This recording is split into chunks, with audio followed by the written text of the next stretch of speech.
庄王府那边有什么新的消息吗？等了1天了，里面出来的人什么也不肯说。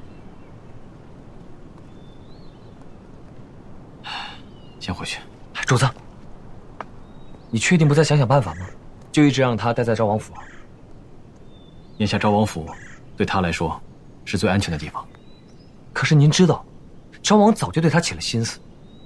之前在银城的时候也是一直献殷勤，您现在不闻不问，这不给他俩制造机会吗？反正我管不了那么多，要是我的话，我就直接把人要回来。眼下我初到长安，人生地疏，又背负上这么个从天而降的皇子身份，朝堂之上还敌我未明，前途未卜，有什么资格把他留在身边？而且他现在受了伤，他跟着我，就会面临更多的危险。至少昭王府现在可以护他周全，保他平安。可是他俩万一日久是……比起我的感情，我更在乎他的安危。道理我都懂，可是……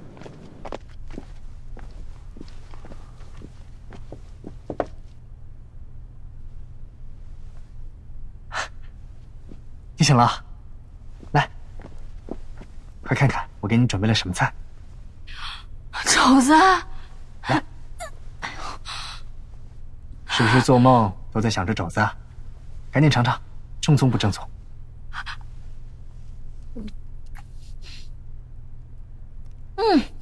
没想到长安也有这种做法。我就问你正宗不正宗嘛？太正宗了，睁眼就能吃到肘子，我以为自己活在银城了呢。那是当然，这就是银城老字号开泰楼的独门做法。怪不得呢，看来我的味觉恢复的最好。哎，你把他们的厨师请过来了。这说起来，他们其中有几个还是我的老相识呢，我想跟他们聊聊。他们已经走了。厨子不回去，开泰楼怎么营业啊？那这菜谁做的呀？当然是我做的了。我先让他们交给我，我再做给你吃，这样你什么时候想吃故乡的味道，我就可以给你做了。小张，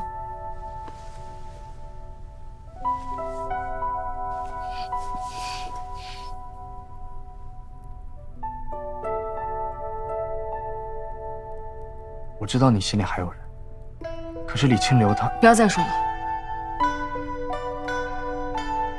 我跟李清流从今往后没有关系，过去的事情我也不想再提。姑娘，姑娘，姑娘！我打听到消息了，他们都到长安了。真的？瘦猴、公子还有黑胖，他们在哪儿？在长安客栈，说明天一大早就跟咱们会合。你忘记大夫怎么跟你说的了吗？让你好好在家休息。还有小堂主，他说长安的新业务他不太熟悉，所以叫了一帮兄弟过来帮忙。小堂主果然仗义。小千，你帮我去带些银子给他，就说辛苦他了。好。哎，你来，你扶我一下，我得锻炼锻炼，早点好起来。